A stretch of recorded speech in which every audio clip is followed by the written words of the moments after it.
За тримдээ. За өнөөдөр бас нэг ишлэгийг чиг одоо сууж байна. За өнөөдөр миний ярих сэдв болохоор одоо бидний дэлхийн ертөнцийн бид нар одоо 8 тэрбум 8.5 тэрбум хүн амьдарч байна.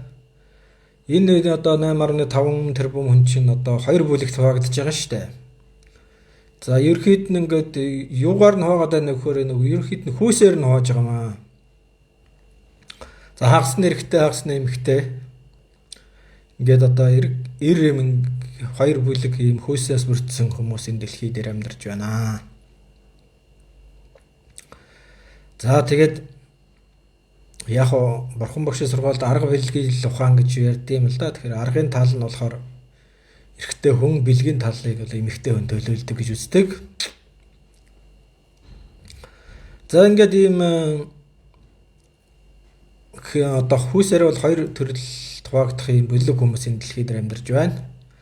За бид нар чи ингээл одоо энэ дэлхий дээр бөөндөө амьдарч байгаа учраас ингээл өдрөө эр эмэгтэй хүмүүс нь хоорондоо гэрлээд ингээд гэр бүл гэдэг юм үсээд гэр бүлээсээ одоо нийгэм үсээд чи ерөөхдөө нийгэм яаш би бол одоо нөхөр хов хүмүүс биднээс л огтж байгаа шүү дээ. Тэгээд бид нар чинь одоо юу болж ийнэ нөхөр хоорондоо гэрлээд гэр бүл гэдэг юм одоо ойр дотн ингээ хамаатан саадаа ингээд бүлэг хүмүүс болж байна. Энэ бүлэг хүмүүсээс нийлээд эндээс улс үндэстэн үүсэж байна. Тэгээд ийм олон улс үндэстнээс энэ дэлхийн ертөнд бүртэж байна гэж. За тэгээд энэ дэлхий дээр амьдарч байгаа хүмүүсийг хуваахаар одоо эрэгтэй эмэгтэйг хоёр бүлэг хуваагдаж байгаа маа. За тэгээд яг одоо нэг одоо зовлон гэдэг чинь бурхан багш хэлсэн байгаа шүү. Юмыг мэдхгүйгээс үүсдэг гэж мунхаг. Өөрийгөө мэдэж яах гэдэг боловч арчлангийн ихэнх зүйлийг бид нар мэдэхгүй байгаа юм. Гэтэл одоо манай багш ингэж үздэг байхгүй. Одоо энэ яг бид нар ингээд нүдэнд харагдж байгаа 92 гэж хуваагдж байгаа бол бидний одоо гол амин оршихыг бүтээ хийж идэг тэр сүнс ухамсар гэдэг юм байгаа. Сүнсэнд бол одоо хөөс гэж байдгүй. Гэтэл одоо яалтчгүй энэ дэлхий дээр амьдарч байгаа тохиолдолд бид нар бол яалтчгүй эрэгтэй эмэгтэй гэсэн хоёр бүлэгт бол хуваагдаж идэг юм аа. За эндээс болоо бид нар хоорондоо ингээд гэр бүлөлоод нийгмийг бүрдүүлээд ингэж амьдарч идэг байх нэ. Одоо ихээс төрөөд өөхөх хүртлээ одоо энэ хооронд бид нар хоорондоо харилцаж амьдардаг юм аа. За тэгэхээр энэ эрэгтэй эмэгтэй хоёр бүлэг гэдгийг бол одоо ийм чинь нийгэм одоо яг дэлхийн ертөнц бол яг санамсаргүй байдлаар бий болсон гэж үздэг шүү дээ. Энэний цаана учир шалтгаан байгаа гэж бурхан багш үздэг. Тэгэхээр тэр учир шалтгаантай учраас л одоо эн чинь эрэгтэй эмэгтэй гэж хоёр ерхий хөөс одоо энийг бүрдүүлээд байгаа байхгүй юу одоо бидний чинь. Гэтэл яг энэ одоо Ошо гэдэг гигантын багш нар одоо ялангуяа Ошо шилдэм л да одоо энэ дэлхий чинь ямар ч замбраагүй шиг бүх юм цаанаас системтэй гэж. Тухайлбал одоо энэ дэлхий дээр яг одоо эрэгтэй эмэгтэйгээс энэ хөөсөр нийт хүн төрлөختний тэр тэнцэр баланс яаж явагдаад байна гэж харах хэрэгтэй. Тэгвэл одоо дан эмэгтэй хүмүүс ингээд төрчүүл одоо яах вэ гэдэг чинь одоо жишээ нь 8 тэрбум хамын 6 тэрбум эмэгтэй хөөс байвал яах вэ? Эсвэл 8 тэрбум хамын чинь 6 тэрбум дан ирчүүд болж төрхүүл яах вэ? Энэ төрөлд яаж зохицуулж яах нэхэр далд эрдэнэ цаанаас нэг зохицуулаад байна гэж үздэг. Тэгээд тухайлбал одоо жил бүхэн одоо яг нийт минут секунд дотор маш олон хүмүүс төрж маш олон хүмүүс өгч байгаа шүү дээ энэ дэлхий дээр бид нар л мэдхгүй болохоос. За тэгтэл одоо яг Ошо өгч хэлж байгаагаар бол ингэж ярьдээ.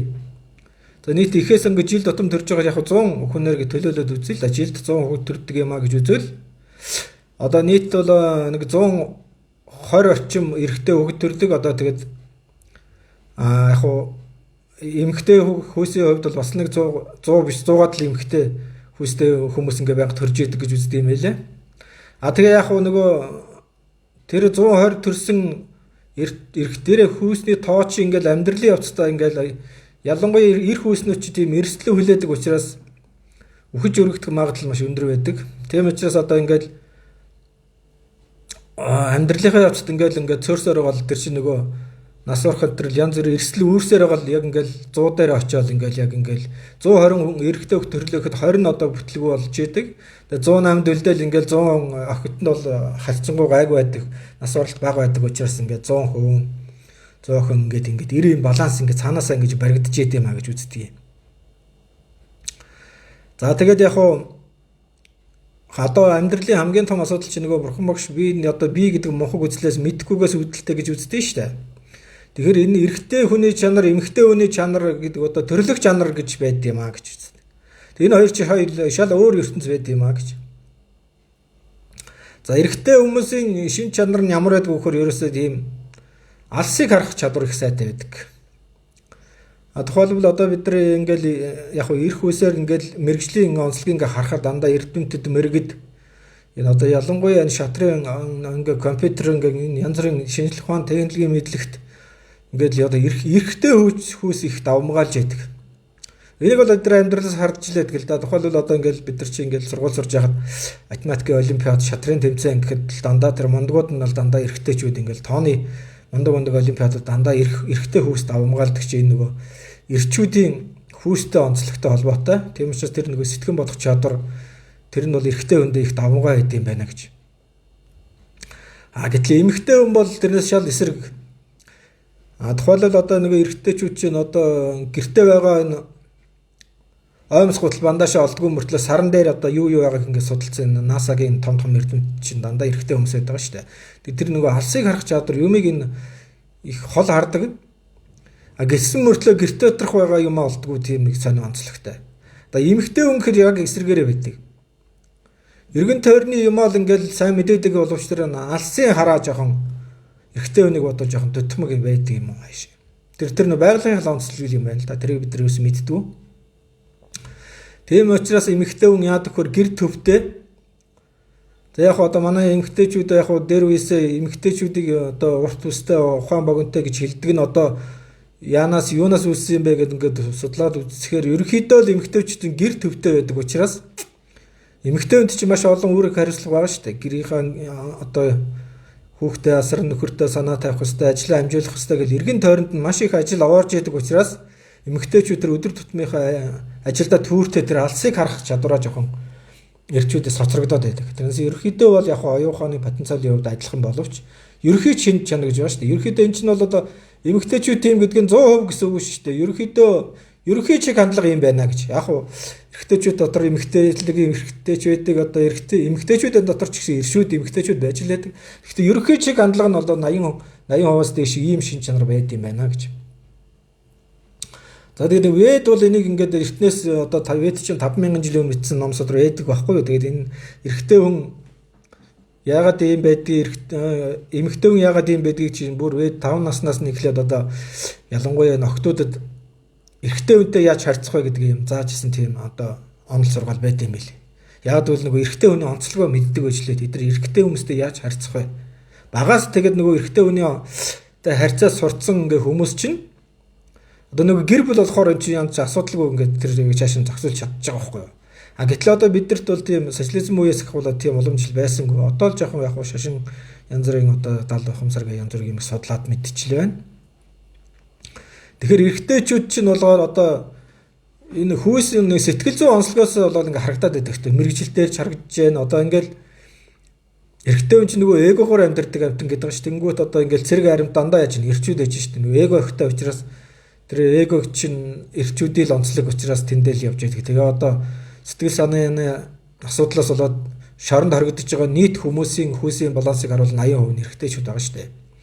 Тийм учраас эрэгтэйчүүдийн сэтгэл зүйн хувьд бол эмэгтэйчүүдээс арай сул дорой.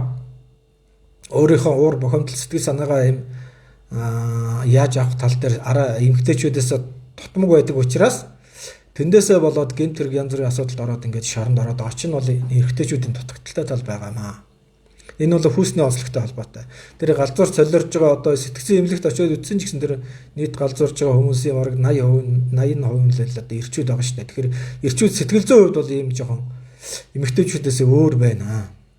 Дутагдaltaй тал. Тэгтэл эмэгтэйчүүд бас адилхан эрчүүдийг бодвол дутагдaltaй тал байгаа шүү дээ. Одоо яг л эмэгтэйчүүд чинь бол нөгөө гэр төвдөө учраас алс одоо 5-10 жил ингээд цаатгаа харахгүйгээр л ойр зуурын ингээд нөгөө өдөр тутмынхаа ингээд гэр орноо цэвэрлэх одоо гэрэл сайхан болох тухай яриад байхаас тэр одоо 5 жилийн дараа яг 10 жилийн дараа яг 20 жилийн дараа яг гэдэг ерөөсөө бодож сунгааж тал дээр яг эмэгтэйч сул талтай байдаг.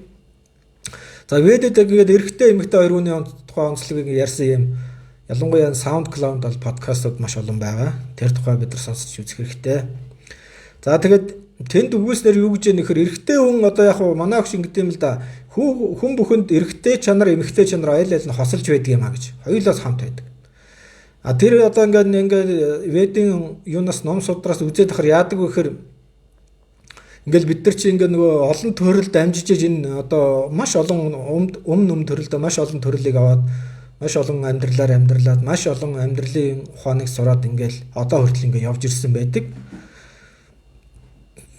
Тэгээ одоо тэр ведийн судар хэлж байгаа болохоор эрэгтэй хүн бол төрсөн чинь зоригтой гэж.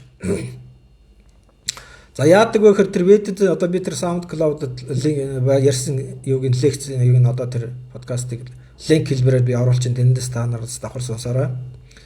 За эрэгтэй хүн яах чи эрэгтэй энэ биеийг авч төрж байна гэхээр асуудал бэрхшээл үүсэх гэж төрдөг энэ эрэгтэй хүн болд юм а гэдэг гэж үздэг. Яаж яах вэ эрэгтэй хүн болоод төрчихвөл одоо нөгөө эрэгтэйчүүд чи яадаг вөхөр арх дарс шоуцгийн энэ зүйлд их автах магадлал маш өндөр байчих учраас нөгөө эго төвтэй амьдардаг хүмүүс ихгүй эрэгтэйчүүд чинь тэгээ нөгөө эгоноосоо болоод болж битгүй юм хийгээд үеийн хөр маш их хоримтлуулд юм байна. За тэгээд нөгөө чинь бас мөн өхөш учраас нас орно. Тэгээд эргээд л бас нэг төрхтөө тэр нь хөвчлээ эмхтэй болж төрдөг гэж байгаа байхгүй эрэгтэй хүмүүс чинь. За яах чи эмэгтэй хүн болж байна гэхээр тэр эрэгтэй хүн болж төрөх үедээ хийсэн үеийн үрээ одоо амсах гэж эмэгтэй хүн болж төрд юм а гэж байгаа байхгүй юу. Нэгэнт одоо тэр чинь эрэгтэй хүн болсон болохоор маш их үеийн үр хоримтлуулд юм байна л да. Тэгээ тэрийг эдлэх гэж эмэгтэй хүн болд юм а гэж тэр одоо ведийн сургаалч 5000 жилийн бичигдсэн шүү дээ одоогоос. За тэгээд нөгөө эмэгтэй хүн болонгуудаа нөгөө өөрийнхөө эрэгтэй хүн байсан хийсэн үйлээ бид нар эдэлж эхэлт юм байна л да. Тийм учраас эмэгтэйчүүд маш их одоо зовлон бэрхшээл амсдаг чи одоо тэр урд насных нь үеийн өртөө холбоотой гэдэг чинь энэтэй холбоотой юм шиг гэж байна. За тэгээд ямаггүй тэр ведийн сургаал бичснээр бол одоо тухайлбал ингэж байгаа. Тэнд үйлснээр бол за эр нөхөр чинь маш их архиудаг эр хүн одоо нөхөртөө чи суулаа гэж бодъё. За тэгвэл энэний шалтгаан юу вэ гэж үздэг байхгүй. За тэгвэл энэний шалтгаан нь ерөөсө та ороо урд наснда эрэгтэй байхдаа маш их арх ууж эхнэрээ зовоодаг юм хүн байжээ. За тэгтэл нөгөө тийм байсан учраас нөгөө дараа төрөлдөө эмэгтэй болонгуудаа тэр өөрөө хийсэн үеийн үрийг одоо нөхрөөрөө дамжуулж авч амсдаг юм аа. За тэгээд энэ их үеийн үр чинь ганцхан нөхөр чинь шалтгаангүй уугаад байгаа маш таны үеийн үртэй холбоотой гэж үздэг байхгүй юу? За тэгээ нөгөө эрэгтэй байхдаа урд төрөлдөө эрэгтэй байхдаа баахан одоо үйл тарьсан байгаа. Тэгээ тэр үеийг амсах гэж эмэгтэй хүн болж төрд юм а гэдэг. Тэгээд эмэгтэй хүн болонгуудаа нөгөө өөрөө урд наснда хийсэн юм а ингээд нөхрөөрөө дамжуулж авд юм байна гэж. Тэгээ хүмүүс бид нар хөвчлээ яагаад тэгэхээр нөхөртөө буруу гэдэг байхгүй. Одоо чи яагаад ингээд арх уугаад намайг завгаад байгаа юм бэ гэж. Гэтэл тэр чи нөгөө үйлийнхээ өөрөө хуулиар болохоор өөрөө тэр үйлийг тэгж тавьсан байгаа байхгүй юу? Тэгэхээр багш маань ч бас хэлдэм л да та үеийн үр одоо ингээд одоо жишээлбэл одоо эд баялгийг хоримтлуулах дээр хэрвээ та баяжих одоо эд хөрөнгөтэй болох үеийн үр өөртөө хураагаагүй бол та хүчнээ шунаач гэсэн та тэрийг авч чадахгүй. Тэгэхээр яг үеийн үрийг нэгэнт л хийсэн бол та тэрийг заавал амснаа. Энэс зайл харга байхгүй. Хэрвээ та тийм муу зүйл үеийн үр хийгээг бол та ичнээн дан тулаанд явсан ч гэсэн одоо үхэхгүй. Эндээс амьд гарнаа. Одоо ялангуяа тэр онгоцны осол дээр тэгж байгаа шүү дээ. Тэр онгоцны ослоос амьд хүмүүс үлддэг л дээ. Тэгээд тэр үлдэж байгаа шалтгаан нь болохоор энэ хүн одоо энэ дэлхий дээр хийж барагдуулах ёстой үйл хэрэгээ дуусгаагүй учраас тэрний дуусгах гэж энийг амьд үлдээж байгаамаа гэж. За ингээд энэ шалтгаанаар ингээд одоо нөхөр чинь ч юм уу дан нөхөр нь архиугаад байгаа юм биш л дээ. Ер нь эхнэр нь ч бас архиууж болно шүү дээ. Тэгээд эндний шалтгаан зөвхөн тэр нөгөө одоо нөгөө талдаа биш өөрт чинь байна. Тэгэхээр энэ үйл үүрэг яаж давах вэ гэхээр одоо нэгэнт та өөрөө хүлээн одоо тэр үйл үүрэг хийцэн учраас та нэг амсах хэрэгтэй. Тэгэхээр энийг одоо хүлээн зөвшөөрөөд одоо энийг үйллээрээ төлөх болд юм байна л да. Тэгэхээр одоо энэ одоо маш хэцүү бэрх асуудал үүсээд байгаа ч тэр үеийн үртэй холбоотой юм лээ. За ялангуяа одоо яг гэр бүл салалт гэдэг одоо хамгийн том асуудал бол нөгөө хүмүүс бид нар чи бие нэгэ ерөөсөй ойлгохгүй байна. Тэгээ эрэгтэй эмэгтэй хүмүүс биенийхөө сэтгэл зүйн онцлогийг ч ерөөсөй ойлгохгүй байгаа байхгүй юу. Тэгээ эрэгтэйчүүд чи нөгөө өөрийгөө илэрхийлэх байдал тэр бодож санаж байгаа байдал нь маш эмэгтэйчүүдийг бодвол арай дотмог учраас тэрнээсээ болоод сэтгэл зүйн хямралд орох, архинд орох одоо тэр гэмт хэрэгт холбоотой чинь эрэгтэйчүүдтэй холбоотой байхгүй юу. Тэгэхээр энэ Энэ үйл өөр одоо тэр сэтгэл зүйнээс хамаарат энэ гэр бүл одоо бид нар биенээ ойлгохгүй тэр салалт өндөр байгаа гэдэг чинь зөвхөн Монголд ч биш дэлхийд даяараа энэ салалт маш өндөр байгаа. Бүх оронд одоо энэ салалт маш өндөр байгаа шүү, зөвхөн Монголд ч биш. За тэр одоо сүүлдээ одоо салалт ингээ маш хэцүү байгаа учраас хүмүүс ерөөсөө сүүлдээ сонгож байгаа зам нь болохоор ерөөсөө ганц бие амьдралыг сонгож штэ. Яг гэвэл гэрэл гэдэг юм чи маш их асуудал бэрхшээл дагуулж байгаа учраас.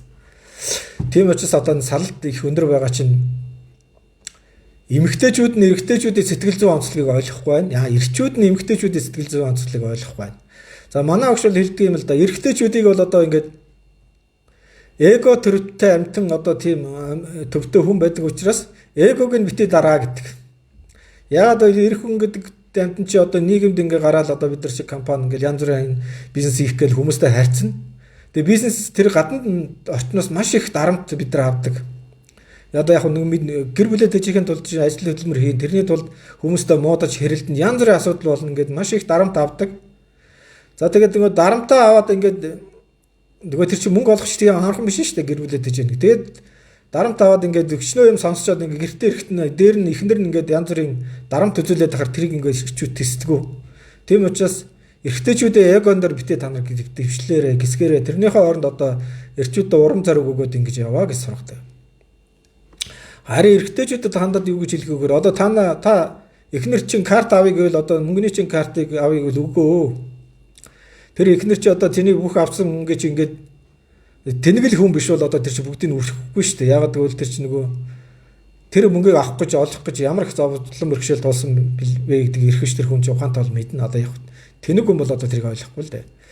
Тийм учраас нөгөө эмэгтэйчүүд чинь бодол санс юм их эмоцоор гаргадаг одоо уйлж орилж одоо янз бүрийн сэтгэл зүйн эмоц гаргаад байдгийг тэрийг битээ дараа тэр бол эмэгтэй хүний онцлог тэр өөрийгөө илэрхийлж байгаа байдал нь л тийм байна л да. Тэгэхээр энээсээ болоод ингээд эмэгтэйчүүд ийм онцлогтой. Тэгэхээр эр хүний эгог битээ дараа эмэгтэй хүний эмоцыг битээ дараарай. Тэр одоо бодож байгаагаа л хэлж байгаа юм. Тэр одоо өөрийнх нь эмэгтэй хүн чинь өөрөө маш их дааврын онцлог одоо маш олон сэтгэл зүйн гээсээ болоод тэр сэтгэл нь савлаад байдаг. Тэрийг та нар ойлгох хэрэгтэй гэж ингээд багш сургад юм аа. За ингээд салалт яг өндөр байна л да. Гэхдээ энэ салд байгаа өндрийн цаад шалтгаан бас нэг өөр олон хүчин зүйл байгаа. Тэрний нэг нь бол одоо далд ертөнц юм а гэж үздэг. За багш маань юу гэж үздэг вөхөр одоо жишээлбэл одоо нэг ертөнц дээр хоёр ихтэй эмэгтэй байлаа гэхэд би эндээ хайр сэтгэлтэй боллоо гэ. Одоо яг Европт ингээд шүү дээ. Эний чинь нөгөө хайрын бурхан ирчээд нэг харангуут нөгөө гівгэн зүгээр ясаа хоёр хүн чи хоорондоо таталцал үүсгээд би нэг их хайр үүсгээд ингээд одоо биендээ сэтгэл нь татагдаад ингээд нэг гэрт ороод амьдарч яадаг. Тэгээд нэг гэрт ороод амьдарч яатал ингээд нэг эхний хүүхэд гардаг, хоёр дахь хүүхэд гарч яатал гів гэнт хүүхэд гараад одоо нэг удааг байтал ягаад ч юм тэр хайр нь байхгүй болчдөг. Би нэг их сэтгэл нь. Ягаад ч юм ингээд бүр цаанаас нь ингээд байхгүй болж идэг аа. Тэгээд ингээд гэнт салчд юм аа. Энэний цаан чи одоо далд ертөнцийн шалтгаан байна гэж үздэг байхгүй багш. За яадаг вөхөр одоо энэ ертөнцөөс чи хүмүүс их өдрөөх нас орж байгаа, өдрөөх нь төрж байгаа. Тэгээ тэр нас орж байгаа хүмүүс чинь нөгөө ертөнцөөс очихоор буцаад нэг дэлхий дээр өрхийг хүсдэг юм байна л да. Яадаг бол бурхан одоо тэр одоо бурхантай нэг тохироо хийдэг юм шиг байна. Одоо ингээд би дэлхий дээр очиод энэ оюун санааны амьдралыг амьдрал замнаад ингээд энэгээр явах болно гэж ингээд тохироо хийчихэд ирэх болдог. За ирэхээр чи нөгөө дээр ингээд манай огшин хэлж байгаагаар одоо нөгөө ертөнцид бол сүнслүүд ингээд очирлоод зогсож идэг гэж аахгүй хүний төрлийг авах гээд. Тэгтэл ингээд тэр сүнс болгонд ингээд бие авч төрөөдөх боломж тэр болгон байдгүй. За ихэвчлэн нөгөө эндээс явсан сүнсүүд чи эргээд юунд төрж яах нөхөр дандаа ихэвчлэн өөрийнхөө ах トゥ хамаацсан садандаа төрж байгаа шүү дээ. Ихэвчлэн л дандаа л тийм байгаа. Гэтэл нөгөө тэр хамаатнууд нь одоо ингээд яг ингээд төрөх насны хүмүүс тэр байхгүй бол бид нар бие авах боломжгүй болчиход байгаа байхгүй юу? Яг эргээд төрөл авсан ч гэсэн эсвэл заавал Монгол жишээ нь одоо Монгол хүн нас орлоо гэхэд эргээд Монголдо төрөхгүй байх боломж төрж чадахгүй байж болно шүү дээ. Яг гэвэл тэр өөрийнх нь гэр бүлд нь тийм төрөх насны эмэгтэйч байхгүй тийм байхгүй бол тэр хүн яаж ч хүссэн энэ эргээд гэр орондоо төрж чаддаггүй. Тэгээ нөө хаана нэгтэй ч юм уу дэлхийн хаана гэж огт танихгүй газар ингээд хүний төрлийг аваад төрчдөг. За тэгээд яалтчгүй өөрийнхөө ойр дотны хүндэд төрхийн бол одоо тэр далд ертөнцид нөгөө сүнснүүд чинь маш их ажил хийдэг гэж байгаа байхгүй юу. За тэгээд нөгөө